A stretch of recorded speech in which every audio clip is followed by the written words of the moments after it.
கனமழை பொறுத்தவரைக்கும் தமிழகத்தில் முடிவடைவதற்கான வாய்ப்புகள் அதிகமாகவே இருக்கிறது. ஏற்கனவே கடந்த 4 முதல் 5 நாட்களாக பெரும்பாலான மாவட்டத்தில் பரவலாக மழை பொழிவு அப்படிங்கிறது பதிவானதை நம்ம பார்த்தோம். இனி அடுத்து வரும் நாட்களில் கனமழை எப்படி இருக்கும்? எந்தெந்த தேதிகளில் மீண்டும் எந்த மாவட்டங்களில் மழை வர வாய்ப்பு இருக்கு? மறுபடியுமாக மார்ச் 2வது வாரத்தில் ஒரு சில மாவட்டத்தில் மழை பெய்ய போகுது. அது எந்தெந்த மாவட்டங்கள் அப்படிங்கிறத மறக்காம தெரிஞ்சுக்கோங்க. நீங்க கடைசி வரைக்கும் வானிலை அறிக்கை கேட்டு பயன்பெற்றுக் கொள்ளுங்க. மறக்காம லைக் பண்ணுங்க, சப்ஸ்கிரைப் பண்ணி தொடர்ந்து சப்போர்ட் பண்ணுங்க. துல்லியமான வானிலை அறிக்கையும் ஒவ்வொரு நாளுமே பெற்றுக்கொள்ளுங்க. தமிழகத்தில் இன்றுடன் கனமழை பொறுத்தவரை முடிவுக்கு வரப்போகுது. இத்தனை நாட்கள், அதாவது பிப்ரவரி 26ஆம் தேதி ராமேஸ்வரத்தில் தொடங்கிய மழை பொழிவு படிப்படியாக நிறைய மாவட்டத்தில் முன்னேறினதை பார்த்தோம். அதிகாலை நேரங்கள், நள்ளிரவு நேரத்தில் கூட நேற்றைய தினங்களில் பதிவாச்சு.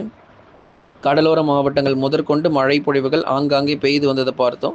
இனி அடுத்தடுத்து வரும் நாட்களில் பகல் நேர வெப்பநிலை பொறுத்த வரைக்கும் மிக தீவிரமாக இருக்க போகிறது.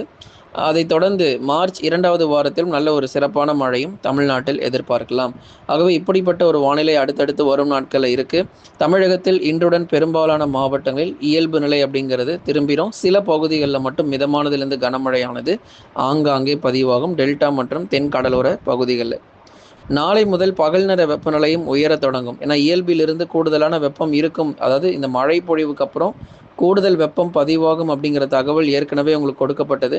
அதே போலவே இப்போ மழை பொழிவு எல்லாமே முடிவுக்கு வருது அப்படிங்கிறதுனால மீண்டும் பழையபடி வெப்பநிலை பொறுத்த வரைக்கும் இயல்பிலிருந்து கூடுதலாக 2 முதல் 3 டிகிரி செல்சியஸ் வரைக்கும் மேலும் அதிகரிக்கக்கூடும். தொடர்ந்து மேகக்கூட்டங்கள் இன்று ஒரு நாள் வரைக்கும் நிறைய இடங்களில் பார்க்க முடியும். அப்புறம் நாளை மறுநாள் முதல் மேகக்கூட்டங்கள் இருக்க போகிறதில்ல. வறண்ட வானிலை வர ஆரம்பிச்சிடும். வறண்ட வானிலை வரும்பொழுது அனல் காற்று பயங்கரமாக பகல் நேரங்களில் வீசக்கூடும். ஆகவே வரக்கூடிய இந்த மார்ச் 4, 5 மற்றும் 6 தேதிகள்லாம் பெரும்பாலும் நீங்கள் வெளியே செல்கிற தவிர்த்து கொள்ளுங்க. பகல் 12 மணி முதல் 3 மணி வரை பெரும்பாலும் வெளியே செல்கிற தவிர்த்து கொள்ளுங்க. ஏன்னா வெயிலுடைய தாக்கம் மிக மோசமானதாக இருக்கக்கூடும். மே மாதத்தில் வரக்கூடிய வெப்பநிலையெல்லாம் மார்ச் மற்றும் ஏப்ரல் மாதத்திலேயே பார்க்க போகிறோம். மே மாதத்தில் ரொம்ப மோசமான ஒரு தீவிரமான அனல் காற்றும் வீசக்கூடும். கடந்த ஆண்டை விட இந்த வருஷம் வெயிலுடைய தாக்கம் மிக அதிகமாக இருக்கும் அப்படிங்கிற தகவல் நம்ம கொடுத்துருக்குறோம்.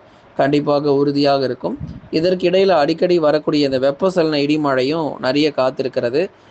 தொடர்ந்து இப்போ அடுத்த வாரத்தில் மார்ச் 2வது வாரத்தில் ஏதாவது ஒரு மழை இருந்தால் சொல்லுங்கள், நிறைய பேர் கேட்டிருந்தீங்க. சொல்லிடலாம். மார்ச் 2வது வாரத்தில் குமரி மாவட்டங்களில் மட்டும் மழை பதிவாக வாய்ப்பு இருக்குது. கன்னியாகுமரியில் மட்டும் மார்ச் 2வது வாரத்தில் ஒரு சில இடங்களில் பகுதியாக விட்டு விட்டு லேசான மழை மற்றும் மிதமான மழை கன்னியாகுமரி மாவட்டத்தில் எதிர்பார்க்கலாம். தென்காசியினுடைய தெற்கு பகுதிகளில் சில இடங்களில் லேசான மழை முதல் மிதமான மழை தென்காசியில் ஆங்காங்கே வேணால் பகுதியாக இருக்கும். மற்றபடி மற்ற இடங்களில் மார்ச் 2வது வாரத்தில் மழை வாய்ப்புகள் கிடையாது. மார்ச் 3வது மற்றும் 4வது வாரத்திலும் பெரும்பாலும் வறண்ட வானிலையும் மழை வாய்ப்புகள் குறைவாகவும் பகல் நேர வெப்பநிலை பொறுத்தவரை தீவிரமாகவும் காணப்படும். தொடர்ந்து உங்களுக்கு எல்லா தகவலுமே நம்ம கொடுத்துருக்குறோம். இந்த மார்ச் 2வது வாரத்திலும் மழை வாய்ப்புகள் எப்படி இருக்குது அப்படிங்கிற தகவலையும் நம்ம கொடுத்துருக்குறோம். ஆகவே பகல் நேர வெப்பநிலை பொறுத்த வரைக்கும் மேலும் தீவிரமடைவதால் ரொம்பவே கவனமாக இருந்துக்கோங்க. வட தமிழக கடலோர மாவட்டங்கள், உள் மாவட்டங்களில் அனல் காற்று வீச வாய்ப்பு இருக்குது. இப்போது டெல்டா மாவட்டத்திலும் தென் மாவட்டத்திலும் பரவலாக ஆங்காங்கே கனமழை பெய்ததுனால இன்னும் கொஞ்ச நாட்களுக்கு அந்த வெயிலுடைய தாக்கம் அதிகமாகவே இருந்தாலுமே கூட ஓரளவுக்கு சமாளிக்க முடியும். ஏன்னா மழை பொழிவு அங்கே பதிவாகி இருக்கிறது. ஆனால் வட தமிழ்நாட்டில் அப்படி கிடையாது. ஏற்கனவே நமக்கு அப்பொழுதுலேருந்து இப்பொழுது வரைக்கும் வறண்ட வானிலை மற்றும் அனல் காற்று மட்டுமே வீசிட்டு இருக்கு. சென்னை, திருவள்ளூர், காஞ்சிபுரம், செங்கல்பட்டு, விழுப்புரம், கடலூர், புதுச்சேரி, காரைக்கால், அதைத் தொடர்ந்து வேலூர், திருப்பத்தூர், ராணிப்பேட்டை, திருவண்ணாமலை, சேலம், நாமக்கல், கரூர், திருப்பூர், ஈரோடு, கிருஷ்ணகிரி, தருமபுரி என பல்வேறு பகுதிகளில் வறண்ட வானிலை காணப்பட்டது. இதில் புதுச்சேரி, காரைக்கால் மற்றும் கடலூர் மாவட்டத்தில் சில பகுதிகளில் நல்ல ஒரு மழை பொழிவு கிடைச்சிது. தொடர்ந்து இன்னும் அடுத்து வரும் நாட்களிலும் வானம் ஓரளவு மேகமூட்டமும் பகல் நேரங்களில் அதிகப்படியான வெப்பம் பதிவாகும். இப்போது இயல்பாக நமக்கு 35 டிகிரி செல்சியஸ் முதல் 36 டிகிரி செல்சியஸ் பதிவாக வேண்டிய இடத்துல 37 முதல் 38 டிகிரி செல்சியஸ் வரைக்கும் வெப்பம் சற்று கூடுதலாகவே பதிவாகக்கூடும். ஆகவே தமிழக கடலோர மாவட்டங்கள் முழுவதுமாகவும் வட தமிழக உள் மாவட்டங்கள் முழுவதுமாகவும் அனல் காற்று பொறுத்தவரை மிக அதிகமாக வீச வாய்ப்புள்ளது. கடுமையான வெப்பம் பொறுத்த வரைக்கும் தமிழகத்தில் அதிகரிக்கக்கூடும். மேற்கு தொடர்ச்சி மலையொட்டிய மாவட்டத்தில் இருக்கக்கூடிய நீலகிரி மற்றும் கோயம்புத்தூரில் வானம் ஓரளவு மேகமூட்டம். தேனி, தென்காசி மற்றும் கன்னியாகுமரியில் அநேக இடங்களில் நமக்கு லேசான மழை மற்றும் மிதமான மழை எதிர்பார்க்க முடியும். வெயிலுடைய தாக்கம் அநேக இடங்களில் நமக்கு பதிவாகக்கூடும். இந்த பிப்ரவரி மாதங்களில் எப்படி நமக்கு வெயிலுடைய தாக்கம் அதிகமாக இருந்துச்சோ அதே போல தான் மார்ச் மாதங்களிலும் வெப்பநிலை பொறுத்த வரைக்கும் அதை விட இன்னும் கூடுதலாக இருக்குமே தவிர குறைய வாய்ப்புகள் இருக்க போகிறதில்லை. மார்ச் மாதத்தை விட ஏப்ரல் மாதத்திலும், ஏப்ரல் மாதத்தை விட மே மாதத்திலும் மிக கூடுதல் வெப்பநிலையானது தமிழகத்தில் பதிவாகும். வட மாநிலங்கள் மற்றும் நிறைய இடங்களில், அதாவது இயல்புக்கும் அதிகமான வெப்பம் பதிவாகக்கூடும். இந்த வருஷம் நம்ம கோடை காலங்களில் ஏற்கனவே சொன்னது போல தமிழ்நாட்டிற்கு 44 டிகிரி செல்சியஸ் வரைக்கும் வெப்பம் பதிவாக போகுது. அதனால தான் எச்சரிக்கைகள் இப்போவே நம்ம கொடுத்துக்கிட்டு இருக்கிறோம். வட மாநிலங்களில் வந்து 48 49 டிகிரி செல்சியஸ் வரைக்கும் கண்டிப்பாக போகும் இந்த ஏப்ரல் மற்றும் மே மாதத்தில். குஜராத் மாநிலங்கள், மகாராஷ்டிரா, மத்திய பிரதேஷ், அதை தொடர்ந்து ராஜஸ்தான் போன்ற மாநிலங்கள்லாம் மிக கடுமையான வெப்ப அலை பொறுத்த வரைக்கும் வீசக்கூடும். வட மாநிலங்களில் இருக்கக்கூடிய பல்வேறு பகுதிகள், ஒரிசா, சத்தீஸ்கர் உள்ளிட்ட நிறைய இடங்கள், ஆந்திர பகுதிகள் முதற்கொண்டு நிறைய இடங்களில் வெப்பநிலை பொறுத்த வரைக்கும் மிக மோசமாக பதிவாகும் அப்படிங்கிறதுல எந்த மாற்றமும் இல்லை. தெலுங்கானா மாநிலங்களிலும் ஹைதராபாத் போன்ற பகுதிகளிலும் மிக கடுமையான வெப்பம் இந்த வருஷம் பதிவாகும். ஏற்கனவே அந்த பகுதிகளில் இப்போவே நமக்கு நிறைய இடங்களில் குறிப்பாக 37 டிகிரி செல்சியஸ்க்கு மேலேயே பதிவாக ஆரம்பிச்சிருக்கு. வட இந்தியாவில் நிறைய பகுதிகளில் 39 டிகிரி செல்சியஸ், இன்னும் நாட்கள் போக போக 40 41 டிகிரி செல்சியஸ் அப்படிங்கிறது வெப்பம் தொடர்ந்து அந்த இடங்களில் வீச ஆரம்பிக்கும்.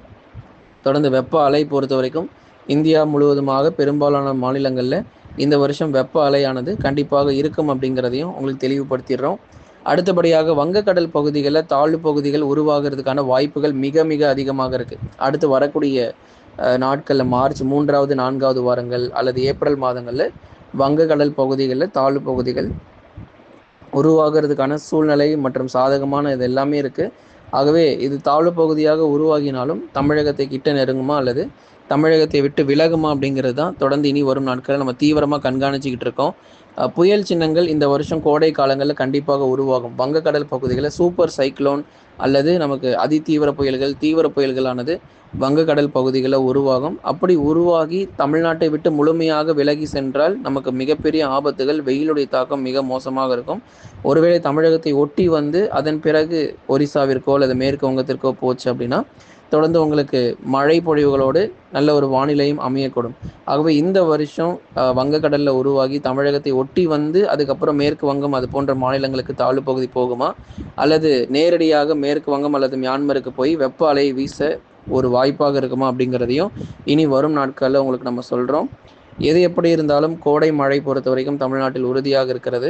நிறைய இடங்களில் வெயிலுடைய தாக்கம் மிக அதிகமாக கொளுத்தினாலும் அதற்கேற்றது போலவே நல்ல ஒரு தீவிரமான மழை பொழிவும் உறுதியாக நமக்கு காத்திருக்கும்.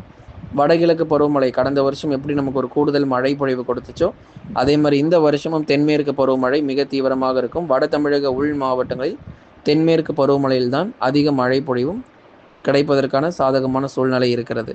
லைக் பண்ணுங்கள், சப்ஸ்கிரைப் பண்ணி மறக்காமல் சப்போர்ட் பண்ணுங்கள்.